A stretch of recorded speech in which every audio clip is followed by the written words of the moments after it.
commencement, il n'y avait pas de vie sur la terre, mais sous la surface sommeillait la grande mère serpent, le serpent arc-en-ciel. Longtemps, très longtemps, elle resta endormie. Puis un jour, elle se réveilla, déroula son corps et rampa au dehors. Tout en ondulant lentement sur la terre plate, aride et déserte, elle se dit « Cet endroit est affligeant. » Alors, elle se servit de ses pouvoirs magiques pour faire tomber la pluie. Il plut des jours d'affilée, des semaines d'affilée, des mois d'affilée, des années d'affilée. Et au bout d'un moment, les traces laissées par le corps du serpent arc-en-ciel se remplirent d'eau. C'est ainsi que les longues rivières sinueuses, les billabongs et les points d'eau se formèrent. Parfois, lorsque le serpent arc-en-ciel avançait, elle enfonçait son nez dans la terre et le sol se surélevait devant elle. C'est ainsi que les montagnes, les collines et les vallées se formèrent.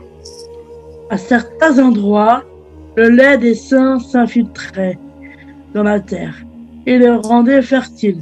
Là, de grandes forêts tropicales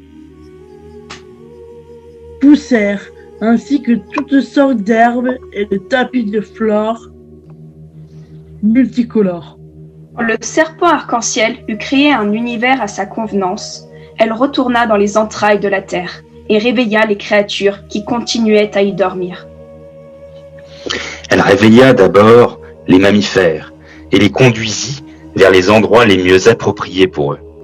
Les dingos, qui n'avaient pas besoin de beaucoup d'eau, elle les emmena dans le désert. Les kangourous, qui aimaient les herbes et les feuillages, elle les emmena dans le bush.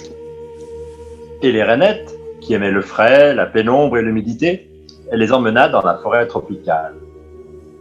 Puis, elle réveilla les oiseaux. Les aigles, qui savaient voler haut et loin, elle les emmena dans les montagnes.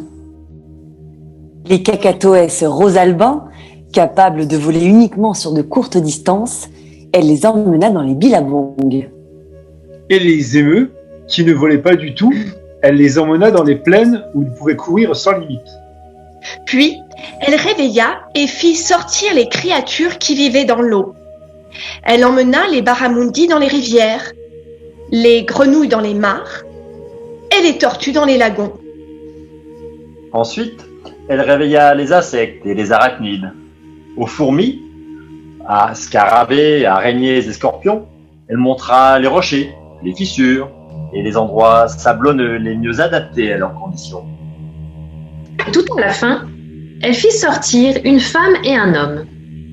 Elle les emmena dans un endroit regorgeant de choses à boire et à manger et leur enseigna les usages auxquels ils devaient se plier. Ce que leur transmit le serpent arc-en-ciel était très simple. Elle leur apprit qu'ils devaient respecter toutes les créatures vivantes, car le kangourou, le cacatoès et le barramundi étaient leurs cousins, des enfants issus de la même création.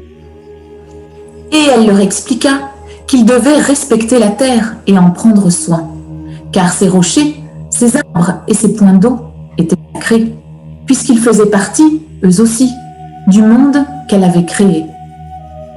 Et avant de retourner dormir sur la surface de la terre, le serpent arc-en-ciel mit en garde la femme et l'homme, et leur rappela qu'ils n'étaient pas propriétaires de la terre, qu'ils en étaient les gardiens.